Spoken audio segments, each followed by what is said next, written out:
Spring cleaning and organizing your space isn't the only way to get a fresh start this season. This spring, take care of your mental health at forhers.com. At forhers.com, you can get access to real medical providers who can prescribe trusted anxiety and depression medications 100% online if they're right for you. To get started, go to forhers.com/spring. That's forhers.com/SPRING. Prescription products require an online consultation with a healthcare provider who will determine if a prescription is appropriate. Restrictions apply. See website for full details and important safety information. Now, let's get back to the show. Hey y'all, welcome back to another episode of the podcast. So, quick introduction before we get into this week's episode. I'm so excited. I am bursting at the seams to tell you about this week's episode, as it's a little bit different. So, this is going to be a podcast takeover. If you love mental health content or follow this amazing woman on Instagram or TikTok, you are going to be in for a treat. If you've never heard of her, girl, I can't wait for you to listen to this week's episode. So this week's episode is actually going to be a podcast takeover by the amazing Kobe Campbell.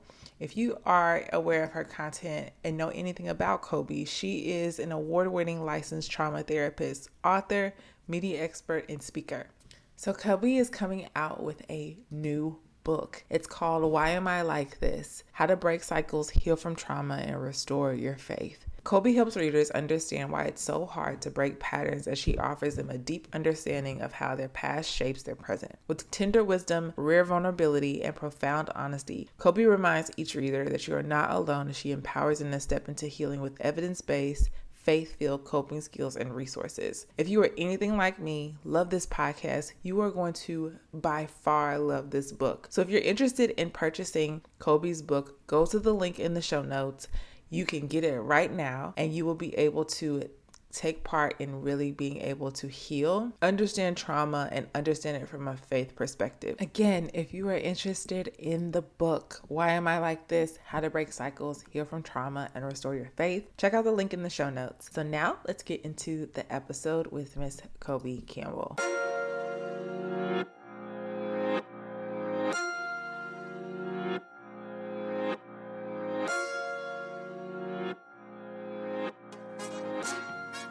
The Therapy is a Christian podcast is all things mental health and Christ. We specifically talk about how mental health and God are merged together to foster growth, healing, and making mental health a normal conversation.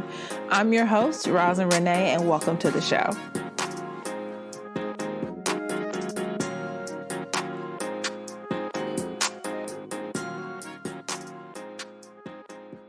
Hey everyone, and welcome back to the Healing Circle podcast. I am Campbell. Ring, ring, ring, ring. Sorry, babe.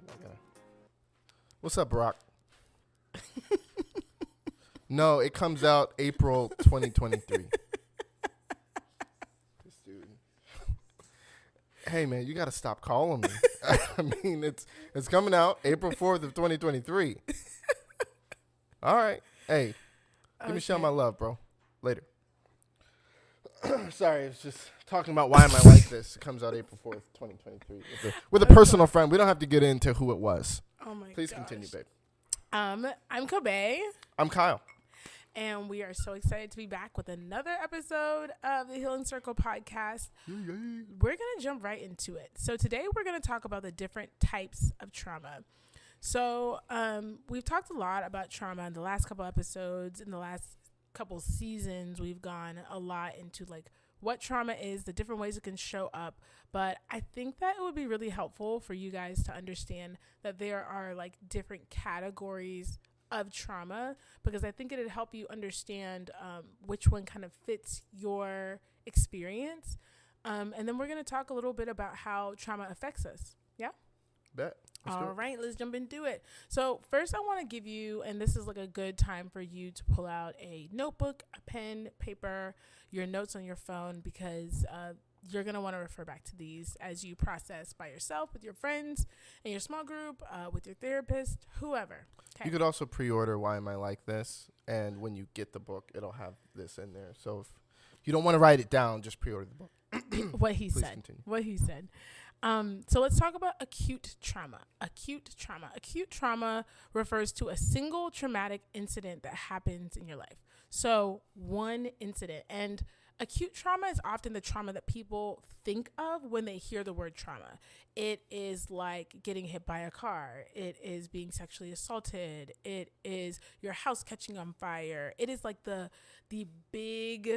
seemingly societally big trauma, big incident that most people think like this is what trauma is. But there's a name for it, which is called acute trauma, which refers to a single incident. In the year of our Lord 2022, year of our Lord 2023, we should know that very few people only have acute trauma, but some people do. For some people, they have just lives that are pretty normative, and then they have like one big moment. I venture to say that no one has one big moment now because we all been through a panoramic together. And because we've been through it, we all had that one big moment. And I'm sure, if you've had another big moment in any other time in your life, I feel like we're about to go into a recession. That's going to be another acute trauma. And we're going to talk about what it means to have several types of acute trauma. When you think of acute trauma, what comes to your mind? Or did you even know what that meant before I brought this up? So before I read the book, Why Am I Like This, that comes out April 4th, 2023, I did a lot of editing for that book. He did. Me, helpful. Barack Obama, a few others, we've been contributing. And so when I read about it, it was actually one of the moments, like, I was trying to be a good husband, right? So I'm just reading and trying to help. Yeah. And then this was one of the things that, like, kind of pulled me out of spell checking into, like, oh, shoot. Because you started describing this, and you were describing it as, like, thinking about pebbles and boulders. Yes. Which is, I don't know if you were going to get there, so I don't want to ruin your thunder, but, like. No, go ahead. I don't want to say it because I'm not going to say it right. Okay, I'll say it. But trauma's like pebbles and boulders and whatnot. Hit them with it, babe. Okay, so people often think about trauma like there's big T and little t, right? Which is like a big trauma, like the tornado. And then the little t is like someone hurt your feelings. And really when they categorize it that way, they're really trying to say one moment is more impactful, more worthy of time, more worthy of attention than another.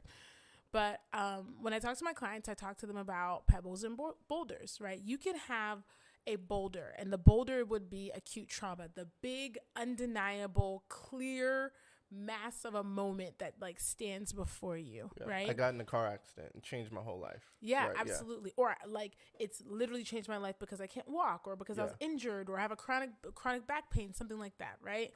And then there's chronic trauma, which I'll define, and then I'll talk about how it's pebbles. So chronic trauma is from prolonged and ongoing abuse, prolonged and ongoing pain, right? So chronic trauma might be the fact that growing up, you never felt safe going to your parents and simply sharing how you felt because they always dismissed it, right? Now, when you look at a car accident, based on society standards, when you look at a car accident and you look at my mom dismissed how I felt growing up, it's really easy to be like, oh, clearly the car accident is like way worse, deserves more attention, all the things.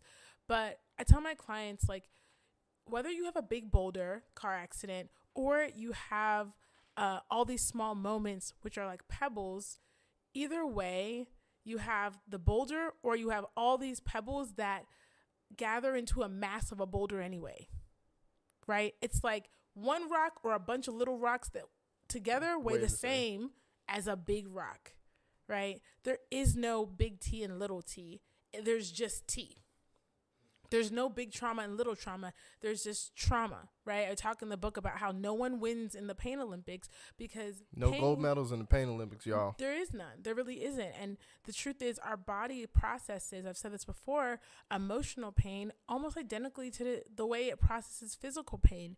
And just because someone has been, experienced pain bit by bit over years doesn't mean that their pain is any less significant than a car crash that has like injured someone physically, because the person who's had that emotional dismissal, that emotional abandonment, they also have injuries. What's hard about it is those injuries are harder to detect because there's not a specific moment they can trace it back to. And that's why even though we dismiss chronic trauma oftentimes, it can be worse. Like when I say worse, it can be harder to detect. That's a better way for me to say it. Because there's no big T, no little t, just T. It can be harder to detect but especially because oftentimes that abuse is normalized to us. It's normative. For something to be normative, for us to understand that it's not normal, we have to have exposure to something else. I don't know what's, painful or what's not helpful unless I'm exposed to what's freeing and what is helpful. Until I get, and for a lot of us, when we went to college, when we got our own money, when we got out the house, we started to realize just how painful some of our childhoods were, because we had reference to there are people who have parents that say I love you every day. There are people who have parents that help them out financially and don't guilt them.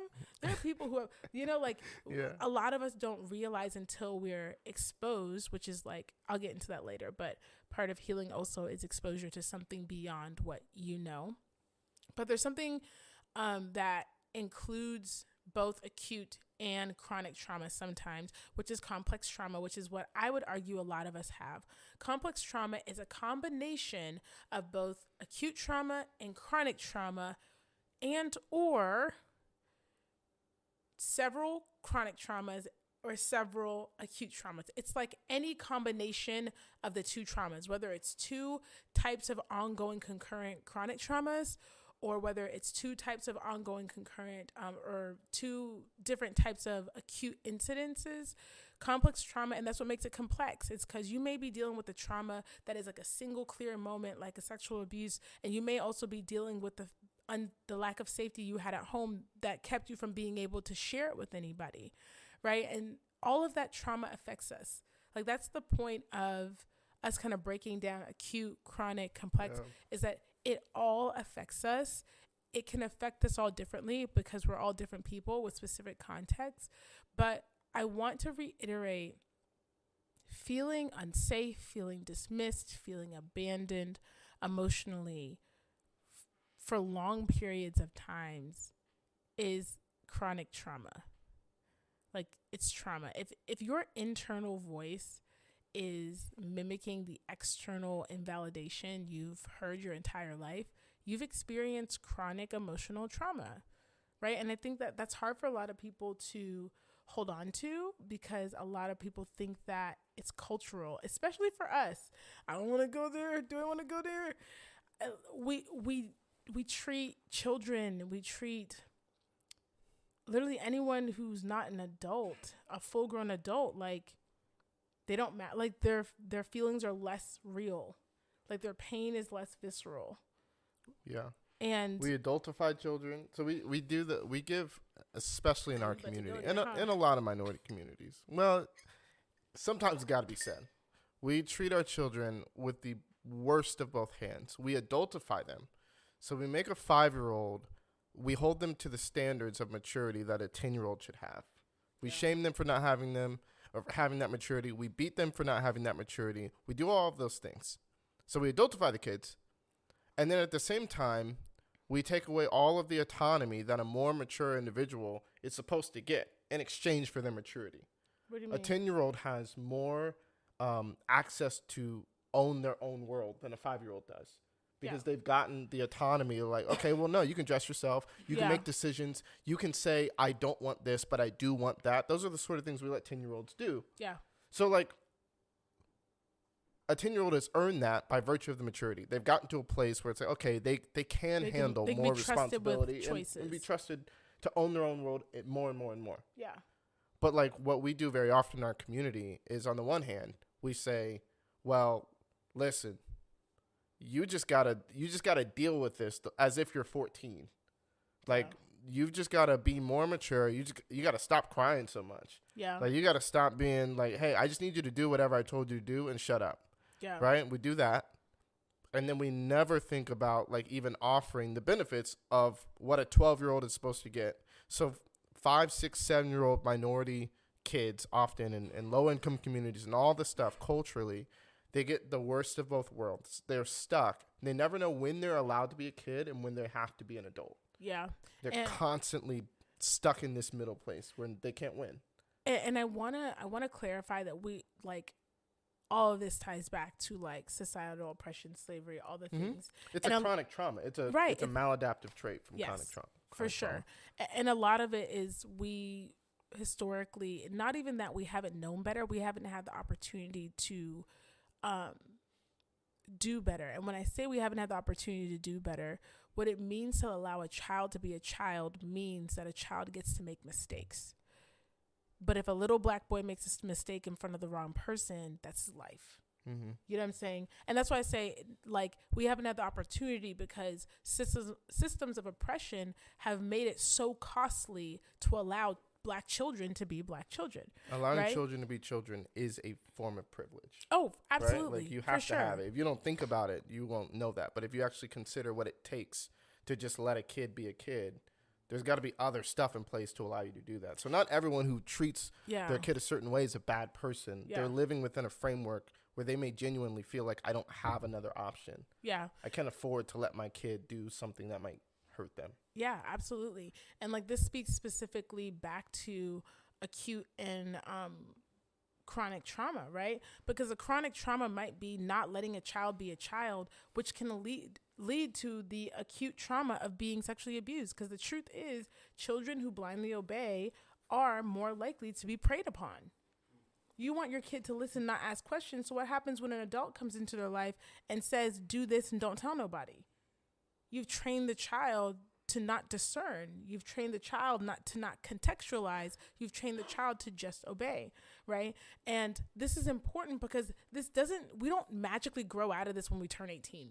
Yeah. Like, there are a lot of people who are working at jobs that are exploiting them, who are afraid to speak up to their boss because they were told not to speak back to authority. There are a lot of adults experiencing abuse in churches, in relationships, in work environments, who still, because what trauma does is trauma freezes you emotionally. I don't know if I've said that before. Trauma, like the ages at which you've experienced trauma, just because your body is growing does not mean that your soul and your psyche are. Just because your body is developing does not mean that your soul and your psyche are growing. There are a lot of 9-year-olds trapped in 50-year-old bodies. And a lot of us know that because we see how our parents act. We see how our elders act when they don't get what they want. And they eerily resemble children, right? That's for a reason. That's because I feel like the Black Illuminati is going to swoop through the ceiling. Oh, my God. Edit that out, bro. Now the 50-year-olds look like 9-year-olds. But it's true. Like it's true. There are a lot of adults who want all the benefits of being adults because they're physically older, but they don't want to actually grow into the emotional and spiritual maturity of being adults. And then they get frustrated when people like us in our 30s come in and start pointing out like, hey, there's unhealth. Hey, that's not good. And they use their physical stature to imply that they have a level of wisdom that they have not yet earned. Right. And I think that we have to remember like how we treat people as children. We are either setting them on a path of health or we're setting them on a path of chronic trauma, right? And for many of us, we have the chronic trauma of not even having the capacity to express desire without being shamed, right? Like, I want a bike. Well, people in hell want ice water. Yo. I didn't even ask you to buy me the bike. I just expressed that I want the bike. Man, right? I want McDonald's, but you don't got no McDonald's money. Right. And so what we do is we stop sharing what our actual desires are unless there's a certain likelihood that our desires can be met. And it matters that we are acquainted with our desires before our desires are met. That's literally what it means to have faith, right? Oh, yeah. You need to be able to identify what you want and hope for it to be able to activate faith. But a lot of us don't have the capacity to activate faith in a large and consistent way, because to have faith for something, you have to know what you're believing for. Bro. And a lot of us are not even acquainted with what our desires are. Part of our chronic trauma is that we have been taught to shut down our ability to desire anything, to want anything. Right? And that it creates a sense of internal confusion when you become the adult in your life. When I'm supposed to choose the direction of my life and I'm supposed to contribute to my spouse's life and I'm supposed to raise children with direction, I was taught my entire life not to have any dreams. I was taught my entire life to be quiet and follow. And now I'm thrown into a position of leadership that is terrifying, right? For a lot of us. And that can manifest in like big and small ways, right? Yeah, like, for so sure. if you're listening right now and you have your phone nearby or something like, and you can check the time, if you look at it right now, you'll see that it says hang time, right? And it says hang time because I have long hair now. This is really important. I'm coming back to you, babe. I have wanted to have long hair since I was 10 years old. Yeah. Yeah. I graduated at 17, not even 18. I've been an adult on my own for over a decade. I just started growing out my hair last year. Yeah. But I've wanted to do it my whole life. Yeah. And why haven't I been able to? There's an internal voice just telling me that I couldn't want something like that it wasn't important enough. Like it wasn't a big enough deal to actually desire. And I remember even earlier in our relationship, early Cobain and Kyle, it's like a bad reality TV show, mainly the Kyle part.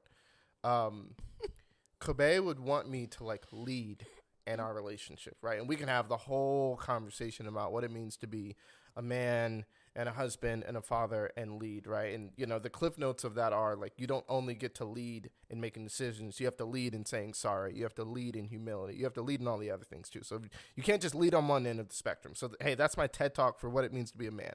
But she wanted me to operate in these roles of leadership. And she would be like, well, babe, like, what do you want our world to look like in 5 years? I'm like, I don't know. And I what do you mean you don't know? What do you dream about? I don't really have dreams. I guess I work really hard and I make some money, you know, and she's like, okay, but then what? I'm like, yeah, well, if I'm a CFO by the time I'm 35 and then I make this much money by the time I'm 40 and I just kind of did this. And she was like, and I was like, well, you know, and she's like, no, tell me what happens after you're 40. And it was this really sad but incredible moment where my wife helped me see I had no vision for my life past 40 years old.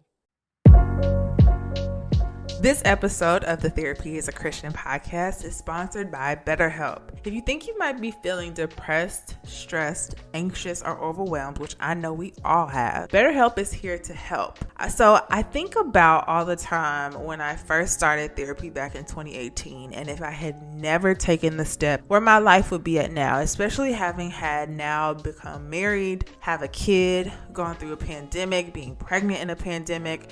And I remember just in general, when I got engaged to my husband right before starting therapy, how overwhelmed I was. Just the thought of, I'm about to commit my life to this person and I don't even know how to cope with anxiety and just feeling so overwhelmed all the time. And so I'm so thankful that I took the step to actually go to therapy, because I really believe I gained so many tools from having that experience. And now still being in therapy now, 4.5 years later, I've learned so much throughout those different transitions, specifically just having a space for myself. So BetterHelp offers licensed therapists who are trained to listen and help you. When you talk to your therapist, you're able to talk to them in a private online environment at your convenience. There is a broad range of expertise in BetterHelp's 20,000 therapist network that gives you access to help that may not be in your area. You may be a college student and really needing an online experience. You may be a working mom who doesn't have the time to actually go drive to a therapist's office. Or you may be somebody that works from home and likes the convenience of being able to take a break during your day to meet with your therapist. All you need to do is just fill out a small questionnaire to be able to help assess your specific needs, and then you'll get matched with a therapist within 48 hours. Then you'll schedule a secure video and phone session, plus you'll be able to exchange unlimited messages. And that is so amazing because everything you share with them is completely confidential, which means they can't go out and share your business with other people. So the useful part about this, and I think what is amazing, is when we transitioned into the pandemic, I was able to actually meet my therapist online, and I did not realize how much of a convenience that was. And it was so helpful. So if you get matched with a therapist and you don't like them, or you don't feel like you are really able to open up to them, you can request a new therapist at no additional charge anytime. So y'all, join the 2 million plus people who have taken charge of their mental health with an experienced BetterHelp therapist. I have a special offer for you guys for the Therapy as a Christian podcast listeners, where you can get 10% off your first month at betterhelp.com/RosalindRenee. That's better, BETTER, help, HELP.com/RosalindRenee, RosalynRene. Thanks again to BetterHelp for sponsoring this podcast. Now let's get back to the show. It was all blank. Yeah. Just like, okay, well, I just know that I'm supposed to do certain things. And everything was about obedience. So even when it came to having faith, I would have to pray, God, like, don't give me vision. Just tell me what to do. If you tell me what to do, I can do it. Yeah. And Kobe would, like, tell me what to do to love her. Yeah. And I would do it. But I couldn't, like, intuit what she needed next. Yeah. I couldn't get there. I could only be like, well, you didn't tell me to do that, so I didn't do it. And she's Yeah. like, why should I have to? I told you these 10 things. Yeah. You couldn't pick up from there. And let me jump in really quick. This speaks back to our first episode of this season, that like God does not give Adam the names of the animals. He says, you name them.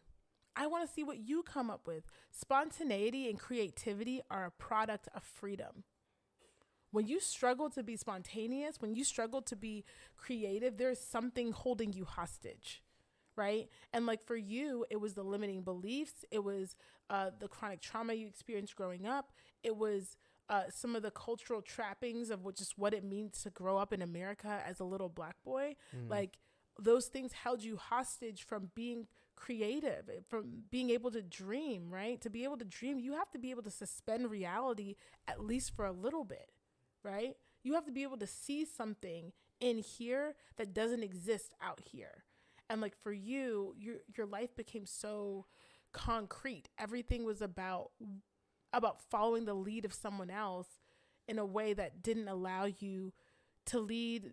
Forget our marriage. You lead yourself to like, what do you want your life to look like? Your life was like a mosaic of all the things, all the voices, all the desires of all the people you admired. Yeah. If my dad's idea for my life had changed when I was 23, my idea for my life would have changed. Yeah.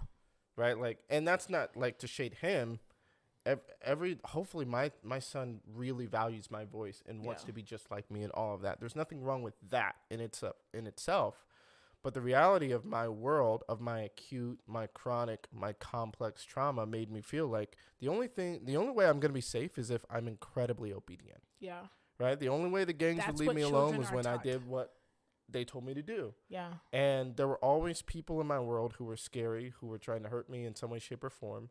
And the way that, as a undersized, really nerdy, 6-year-old who's 2 grades ahead, like you can't do anything but just get good at anticipating what other people want you to do. Yeah. And that's the only way to be safe. And so, but then you one day the little boy grows up, or rather he doesn't, but he's living in a grown-up's body. Yeah. And now it's like, I don't know if you've seen Talladega Nights, right? Not enough to remember any Ricky Bobby quotes, babe. Talladega Nights is one of the greatest movies of all time. So it's just, why am I like this as a book and then Talladega Nights, right? So fine. There's a point where he's doing an interview and his hands keep rising up because he doesn't know what to do. And he keeps saying, I don't know what to do with my hands.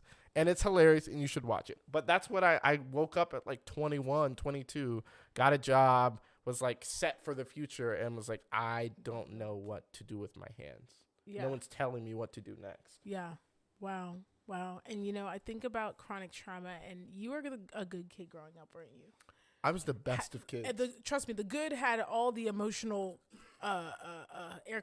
I wanted to invite my girlfriend over when my parents were out of town and called my dad and asked if I could, because I was so like, well, I can't just be disobedient. Like, maybe he'll say yes. And of course he laughed at me and said, Are you crazy? No.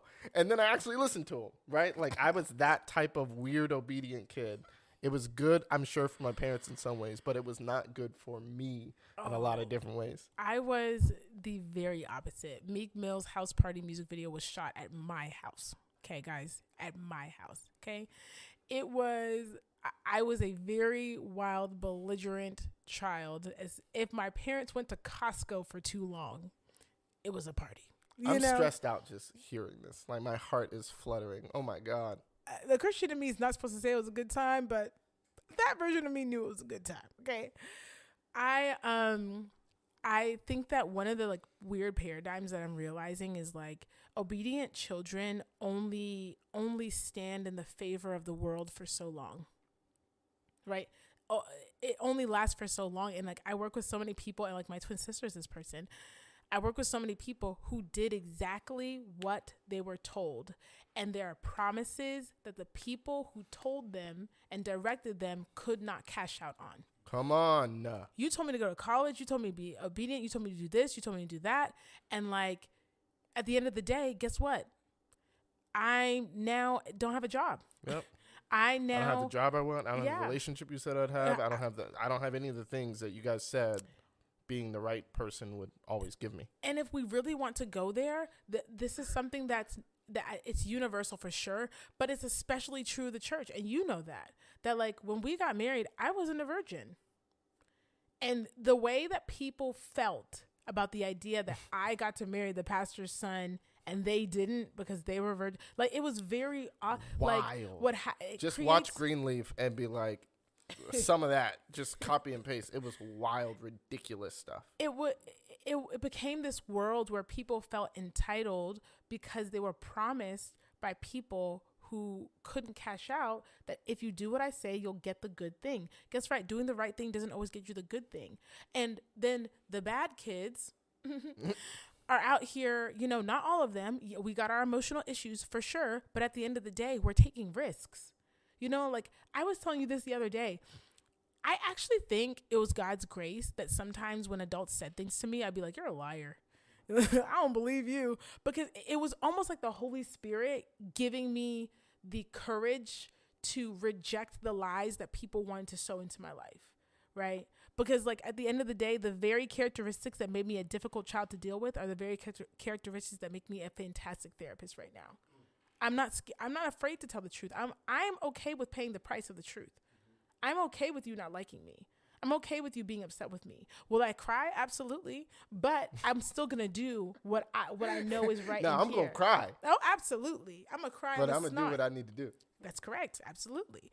And, I think back to the people whose lives like were spent in service to this idol that can't move, this idol of societal goodness, this idol to societal ease. Like, be quiet, shut up, do what we say, and you will get married. You will get a house. You will get a job. But like the truth is, you being the obedient and easy to manage kid was chronic trauma that actually just made you an easier target for other adults to manipulate you.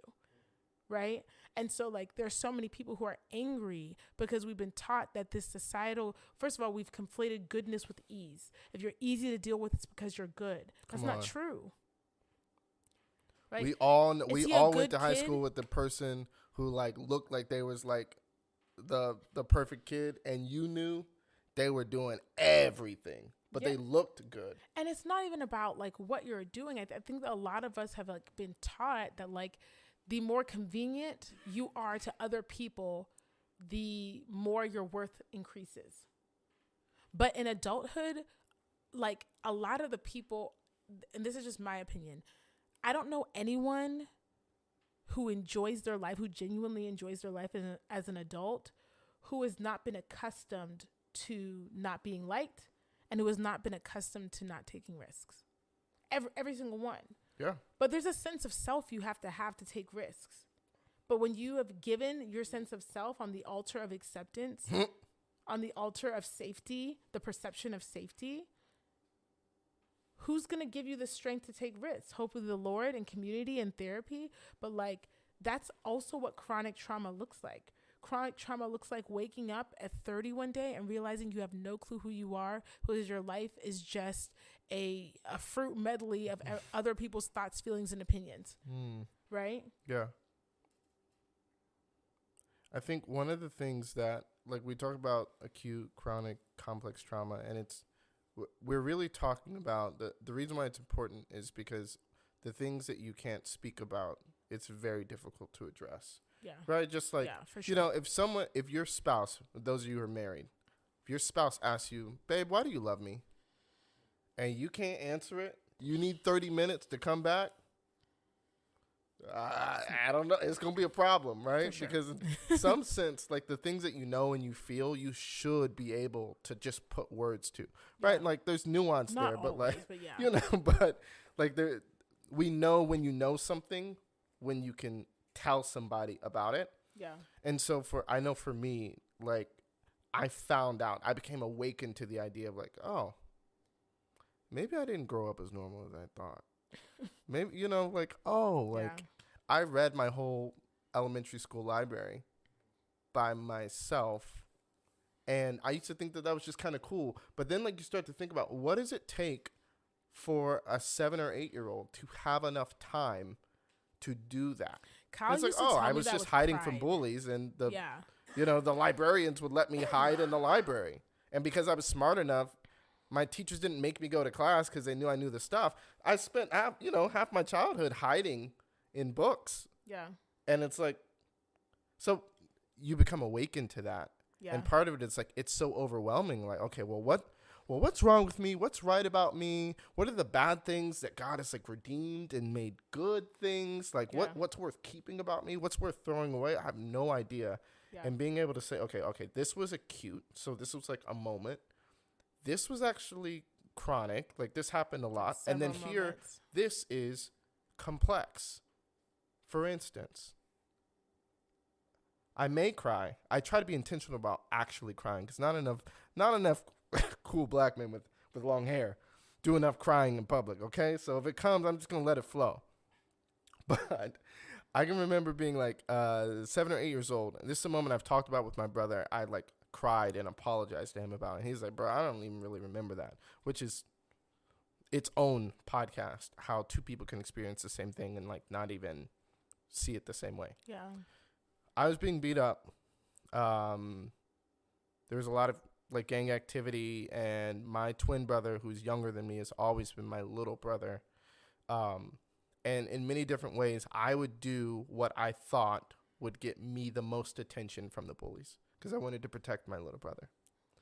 And there was a moment I just kept getting angrier and angrier and angrier, though I wouldn't have called it that at the time, but now I can see it as just deep rage at the world and also at my little brother, that he existed and that I needed to bear more pain because he existed and that I had to because he existed. And so there are acute moments of being bullied, or not bullied, being beaten, being like assaulted. Yeah. There's the chronic moments of an overarching just fear and concern and lack of safety. And then there's like this one moment when me and my brother were arguing. We weren't even arguing. I was just angry. And I held him down and I took a flashlight and I sat on his shoulders, held his eyelids open and shined the flashlight in his eyes until he could not see for no reason. He's just crying and I'm holding him down. And I carried that moment of like shame of like, how could I do that? What am I? Oh, I'm a monster. I'm the thing. I'm not protecting my brother. I'm the thing that he needs to be protected of. Like all this different stuff. But it was a moment of complex trauma because I did something to someone else because of what was being done to me.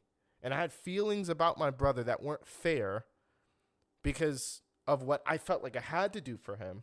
And then I go throughout the rest of my life with this latent fear of like, I'm not safe. I can't be trusted. The people who rely on me will find out one day that I'm actually the dude that will hold you down and shine a light into your eyes until you're blinded. Yeah. And so then it trickled into my relationships where I would get close to people and find reasons to make them not trust me because I wanted to protect them from trusting me too much. Yeah. That's a really warped story, but that's a real life example of how acute trauma, chronic trauma can turn into something so complex. When you hear it all, it makes a ton of sense. Yeah. But like, you got to understand the pieces. You can't just wake up at 9 years old. Like, why did Kyle do that to his little brother, who he loves? Yeah. Who, not even little, but my twin brother, anyone who knows us, we're the same person basically. Yeah. Well, not anymore, but we used to be the same person basically. That's my best friend. And how could I get just randomly seriously hurt him? He couldn't see for like 20 minutes. I thought it actually blinded him. Thank God he can see now, kind of. But he's weird, so sometimes he don't be seeing stuff. But like, just to put like flesh on some of the examples, like it can be that nuanced and also stick with you in your marriage. And now you're trying to get close to your wife, but you feel like every time she begins to trust you, you find a reason to make her not trust you, and you can't explain it to her. Yeah. Yeah. So it could be that too. Yeah. And you know, as you're talking, thank you for sharing that. As you're talking, what I'm thinking about is the last episode we had where you said like start a step before. Like, right? If we started a step before, like, this is not just about a 6-year-old, 9-year-old kid who got so angry he stuck a flashlight in someone's eye. This is a story about a 6-9-year-old kid who was placed the responsibility of protector in a way that he could not psychologically handle, right? Like that, it was never your job to be your own protector, and it was never your job to be your brother's protector. And so like we start a step earlier when telling the story. This is not a story about what a 6-year-old did. This is a story about the pressure a 6-year-old had to carry that led him to do this. You know what I mean? Yeah. And I think that, again, that takes a lot of empathy. It takes a lot of insight. And like, you're right. That's complex trauma. It's trauma related to like, why weren't you protected? Right. Yeah. Trauma related to like the product of not being protected, which is like the acute trauma of being beat up. Trauma related to like even the trauma of being the exact same age as someone, but somehow one's parentified in a way the other one isn't. Right. Like, all of that mashed together, like that is complex trauma, right? And what you touched on that I think I kind of want us to like reflect on as we end this episode is how your trauma changes your perception of yourself and others. Yeah. Your experience of having to carry the weight of being protector as a 6-year-old, made you see yourself as more responsible for things you weren't responsible for, and things you had no control over and no autonomy. If you wanted to protect your brother, what are you going to do? You're the same size. You know what I mean? Like, and then it also changed your perception of your brother. It changed your perception of someone else. No longer is he someone to connect to, kind of like the Adam Eve situation, not bone of my bone and flesh of my flesh. Now it's the person you place here with me. Yeah. Not my brother, who's my friend, not the person I get to do life with. Now the person who burdens me, the person who stresses me out, the person who makes my life harder to exist. Right. And then it changed our perception of God, right? Because our idea of what good is becomes seen through the lens of the trauma that we have. Because now, if you grew up as a 6-year-old who had to constantly protect other people, you might grow up into an adult who thinks that someone loving you means that they have to constantly protect you, even at the expense of their own safety, right? Yeah. And then you start to get angry at God when people don't sacrifice their lives for you, but not everyone's called to do that. But you were taught as a kid that that's what it means to be a good protector. A good protector, a good friend is willing to destroy their entire lives for me, is willing to bear under so much pain on my behalf. God will call certain people to do that for us, but not everybody, right? And then we look at God like, dang, God, well, how come I don't have good friends? Like, no, you have good friends. Your caliber, the way that you measure goodness and friendship is just off. Yeah. You need to recalibrate, right? And so I would love for us to like just take time to think through like what kind of trauma do I think I have? I would say complex, but like it's up to you. You decide. Autonomy. Like, right? Do I see the acute trauma? Do I see the chronic trauma? Do I see the complex trauma? And if I do see all of these or any of these, how did it affect the way I saw myself, others, and God? Yeah. I think it's a good place for us to land the plane. You guys, you can order my brand new book, pre-order my brand new book, Why Am I Like This? How to Break Cycles, Heal from Trauma, and Restore Your Faith. It comes out April 4th, 2023. If you did not already hear it 5 times in this episode. Yep. It comes with free Chipotle. Just buy it. It does not. It does not come with free Chipotle. The Chipotle will come your way. God will send it.